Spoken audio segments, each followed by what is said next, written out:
दोस्तों YouTube के परम ज्ञानी और खुद को पत्रकारिता का आखिरी सुल्तान समझने वाले रवीश कुमार की इस नई पोस्ट को देखिए। इस पोस्ट को देखकर पहले तो थोड़ी हंसी आती है, फिर तरस आता है और आखिर में समझ आता है कि जब किसी का पूरा नैरेटिव मटिया मेट हो जाए तो उसकी मानसिक स्थिति कैसी हो जाती है। याद करके बताइए कि पिछली बार कब रवीश कुमार की किसी रिपोर्ट पर चर्चा हुई थी। थोड़ा दिमाग पर जोर डालिए और कमेंट सेक्शन में बताइए कि पिछली बार कब रवीश बाबू का कोई पॉलिटिकल एनालिसिस या चुनावी भविष्यवाणी सही साबित हुई थी। आपको कुछ भी याद नहीं आएगा। शून्य, सन्नाटा, नीलवट्टे सन्नाटा। क्योंकि पिछले लगभग 1.5 दशक से रवीश जी ने देश के विकास पर, सकारात्मकता पर या सटीक विश्लेषण पर ऐसा कुछ किया ही नहीं जो याद रखा जाए। हाँ, एक चीज के लिए वो जरूर याद रखे जाएंगे, 2400 घंटे 7 दिन डिप्रेशन बेचना, देश को डराना और हर अच्छी चीज में कीड़ा ढूंढ निकालना। मजे की बात देखिए कि खुद की हर भविष्यवाणी फेल हो जाने के बाद भी दूसरों की योग्यता पर सर्टिफिकेट बांटने में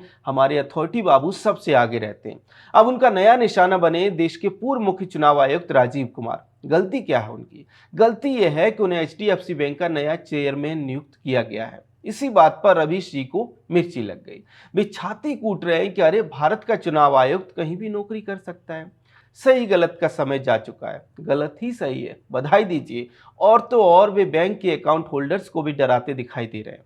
कहते हैं कि कहीं आपके पैसे का भी एसआईआर ना हो जाए। आइए आज की इस वीडियो में रवीश कुमार के इस कुतर्क और उनकी सदाबहार कुंठा को तर्कों की कसौटी पर जरा टाइट से कसकर देखते हैं और समझते हैं कि वे इतनी पीड़ा में आखिर क्यों रहते हैं। नमस्कार, स्वागत है आपका द पैम्फलेट पर। रवीश कुमार पर हम बात करें उससे पहले आप हमारे चैनल को सब्सक्राइब कर लें, बेल आइकन भी दबा दें और उस वीडियो को लाइक और शेयर जरूर करें। मित्रों, रवीश कुमार ने कुछ साल पहले बोलना ही है नाम से किताब लिखी थी। तब लोगों को लगा था कि रवीश जी अभिव्यक्ति की आजादी पर कुछ गंभीर लिख रहे हैं, लेकिन अब उनके यूट्यूब वीडियो और पोस्ट को देखकर समझ आता है कि उन्होंने उस किताब के टाइटल का शायद खुद के लिए एक नया अर्थ निकाल लिया है कि कुछ भी बोलना है, कहीं भी बोलना है, बस लॉजिक की ऐसी तैसी करके बोलना है। वैसे रवीश जी पुराने प्रोपेगेंडाबाज हैं, उनकी लॉबी उन्हें बुद्धिजीवी भी मानती है। तो क्या वे बता सकते हैं कि क्या किसी पूर्व नौकरशाह या चुनाव आयुक्त का किसी प्राइवेट या कॉरपोरेट बोर्ड में जाना गैरकानूनी है? क्या ये गैर संवैधानिक है? क्या भारत के इतिहास में ऐसा पहली बार हुआ है? क्या पहले रिटायरमेंट के बाद top IAS officer private sector में नहीं गए? दोस्तों, आप जरा स्क्रीन पर चल रहे नामों को ध्यान से देखिए और चाहे तो नोट भी कर लीजिए। जीके पिल्लई देश के पूर्व गृह सचिव रहे, रिटायर होने के बाद साल 2012 में प्राइवेट सेक्टर में चले गए। माधव नंबियार पूर्व सिविल एविएशन सेक्रेटरी रहे, रिटायरमेंट के बाद कई प्राइवेट कंपनियों के बोर्ड का हिस्सा बने। सुनील मित्रा पूर्व रेवेन्यू और फाइनेंस सेक्रेटरी रहे, रिटायरमेंट होने के बाद कॉरपोरेट जगत की कई बड़ी कंपनियों के स्वतंत्र निदेशक बने। ये वे अधिकारी हैं जो रिटायरमेंट के बाद प्राइवेट सेक्टर में गए। देश में सैकड़ों ऐसे भी आईएएस अधिकारी रहे हैं जो बाकायदा वीआरएस लेकर प्राइवेट सेक्टर में नौकरी करने चले गए। आईएएस ऑफिसर राजीव तलवार ने वीआरएस लेकर डीएलएफ ग्रुप ज्वाइन कर लिया था। आईएएस अधिकारी प्रकाश कुमार और रविकांत जैसे बड़े नामों ने सरकारी सेवा छोड़कर नामी ग्रामी प्राइवेट फर्म ज्वाइन की। एक डेटा और सुनिए रवीश जी, शायद आपकी रिसर्च टीम, वैसे आपके पास रिसर्च टीम है, अगर है तो उसे भी कुछ आंकड़े मिल जाएंगे।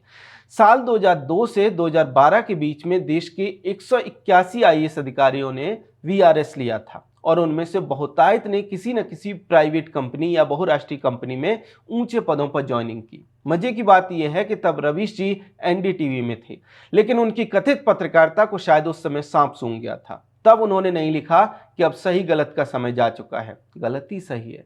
तब वो अपनी धीमी, गंभीर और दर्द भरी आवाज में इस मुद्दे पर स्क्रीन काली नहीं की। क्यों? क्या इसलिए क्योंकि तब वे सरकार की गोद में बैठे थे? खैर मित्रों, इसका अर्थ यह है कि आईएएस अधिकारियों का कॉरपोरेट जगत में जाना हमेशा से एक सामान्य और कानूनी प्रक्रिया रही है, लेकिन आज जब राजीव कुमार ने वही किया तो रवीश कुमार के घुटने में अजीब सा कीड़ा काटने लगा। वैसे रवीश जी की एक खासियत है कि वो जिस भी चीज को छू लेते हैं वो इतिहास का हिस्सा बन जाती है, यानी बंद हो जाती है।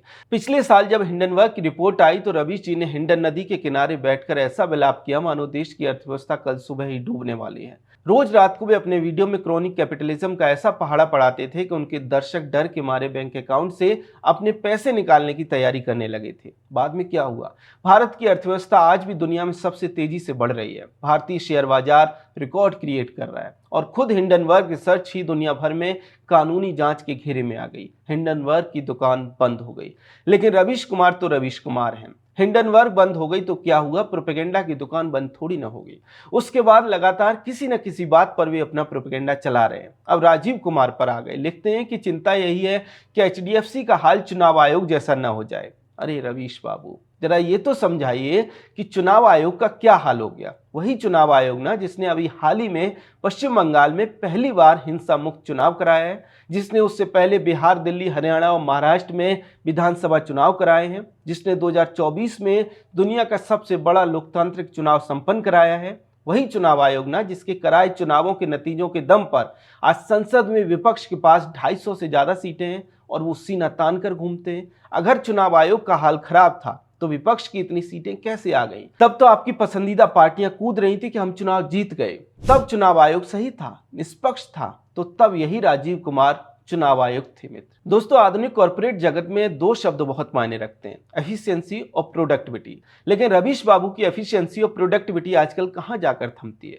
यूट्यूब के चमकीले पीले लाल रंग के क्लिकबेट थंबनेल पर। जी हाँ, वो एक डरावनी सी शक्ल बनाकर हाथ में कोई कागज लेकर खड़े हो जाते हैं और उस फोटो को थंबनेल पर लगा देते हैं। उसके साथ लिखते हैं, वोट कटा तो पासपोर्ट गया, प्रतिरोध के लिए राहुल गांधी तैयार हैं। सवाल यह है कि पिछले लगभग 15 साल में पत्रकारिता के नाम पर उन्होंने वन वे प्रोपेगेंडा के अलावा क्या किया है? जहां तक बात राजीव कुमार के एचडीएफसी बैंक का चेयरमैन बनने की है, तो रवीश जी को शायद अंदाजा नहीं है कि प्राइवेट शेड्यूल्ड बैंक काम कैसे करता है। ये कोई पुराना वाला एनडीटीवी नहीं है जहां सिफारिशों पर नौकरी मिलती थी। एचडीएफसी बैंक का एक प्रोफेशनल बोर्ड ऑफ डायरेक्टर्स है, उसके लाखों शेयर होल्डर्स हैं, बड़े बड़े ग्लोबल इन्वेस्टर्स हैं जो एक एक पैसे का हिसाब रखते हैं। वे किसी ऐसे व्यक्ति को चेयरमैन क्यों बनाएंगे जिससे बैंक को नुकसान हो? राजीव कुमार के पास प्रशासनिक सेवाओं का दशकों का अनुभव है। उन्होंने देश के फाइनेंस सेक्रेटरी के रूप में काम किया है। बैंकिंग रिफॉर्म्स, फाइनेंशियल सेक्टर के रेगुलेशंस और देश की अर्थव्यवस्था की बारीकियों को वो जितना करीब से समझते हैं, उतना रवीश कुमार अपने पूरे जीवन में चैट जीपीटी से भी नहीं समझ सकते। ऐसे में बैंक के बोर्ड को लगा होगा कि उनका यह अनुभव बैंक को नई ऊंचाइयों पर ले जाएगा, इसलिए उन्हें नियुक्त किया गया है। निश्चित तौर पर ऐसा भी हो सकता है कि बोर्ड ऑफ डायरेक्टर्स ने इस पद के लिए एक से अधिक योग्य लोगों का इंटरव्यू लिया हो, उनके बैकग्राउंड की जांच की हो और फिर राजीव कुमार को चुना गया हो सकता है कि वे इकलौते उम्मीदवार रहे हों, लेकिन ये तो तय है कि यह फैसला पूरी तरह से कॉर्पोरेट गवर्नेंस के नियमों के तहत हुआ है। ऐसे इंटरव्यू से याद आया, रवीश जी बता सकते हैं कि अपने पूरे जीवन में उन्होंने एनडीटीवी को छोड़कर दुनिया के किस कोने में, किस मीडिया हाउस में जाकर कोई नौकरी का इंटरव्यू दिया है?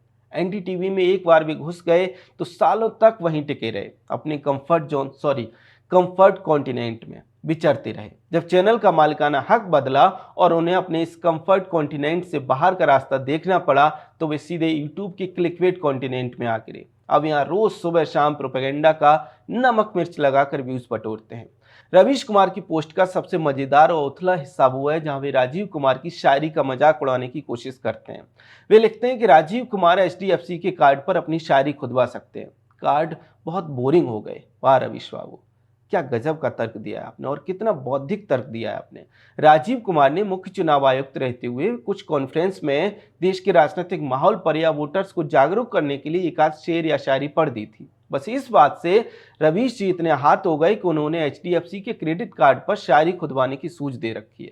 सवाल यह है कि क्या उन्होंने कभी देश के पूर्व प्रधानमंत्री रहे डॉक्टर मनमोहन सिंह से यह कहा था कि प्रधानमंत्री जी, आप संसद में बजट पेश करते हुए और अपनी स्पीच में इतनी शायरी क्यों पढ़ते हैं? आप पीएमओ की दीवारों पर अपनी शायरी क्यों नहीं खुदवा लेते? याद रखिए, मनमोहन सिंह जी अक्सर संसद में गंभीर बहसों के बीच में इकबाल और गालिब के शेर पढ़ा करते थे। छोड़िए, मनमोहन सिंह को जाने देते हैं। आपकी प्रिय कांग्रेस पार्टी के वर्तमान अध्यक्ष मल्लिकार्जुन खड़गे साहब हर दूसरे भाषण में, हर दूसरी स्पीच में शायरी पढ़ते हैं। जयराम रमेश, शशि थरूर, अखिलेश यादव जैसे तमाम नेता समय समय पर संसद में या रैलियों में शायरी और कविताएं सुनाते रहते हैं। क्या इन सबको भी रवीश कुमार की यही सलाह देंगे कि वो अपनी अपनी पार्टियों के मेंबरशिप कार्ड पर शायरी खुदवा लें? नहीं, शायद वो ऐसा नहीं करेंगे, क्योंकि उनके तंज, उनका गुस्सा, उनकी नफरत और उनका मजाक केवल उनके लिए सुरक्षित है जो उनके इकोसिस्टम का हिस्सा नहीं है। सच तो यह है दोस्तों कि रवीश कुमार की इस छटपटाहट के पीछे राजीव कुमार या एचडीएफसी बैंक नहीं है। इसके पीछे वो गहरी कुंठा है जो उन्हें रोज कचोटती है। उन्हें दुख इस बात का है कि देश बदल गया, दर्शक बदल गए, पत्रकारिता का तरीका बदल गया, लेकिन रवीश कुमार आज भी 2014 के उसी मोड़ पर खड़े हैं।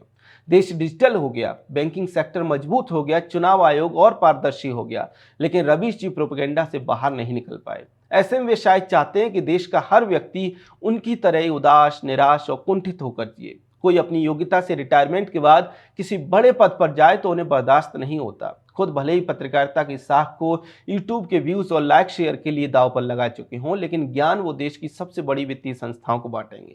चलते चलते रवीश कुमार को हमारी तरफ से एक फ्री की सलाह है, मुफ्त की सलाह। रवीश जी, HDFC के खाता धारकों की चिंता आप छोड़िए। उनका पैसा पूरी तरह सुरक्षित है, देश की इकोनॉमी भी मजबूत है और देश की संस्थाएं भी। आप बस अपने YouTube चैनल के वीडियोस के टॉपिक जरा एक बार देखिए और फिर उसके बाद दूसरों को ज्ञान दीजिए, क्योंकि टॉपिक का सिलेक्शन आपका साफ साफ बताता है कि आप दरअसल कर क्या रहे हैं। खैर, रवीश कुमार की इस टिप्पणी को लेकर आपका क्या कहना है कमेंट सेक्शन में हमें जरूर बताएं। अगर आपको हमारा कंटेंट पसंद आता है तो हमारे चैनल को सब्सक्राइब भी कर लें। जय हिंद।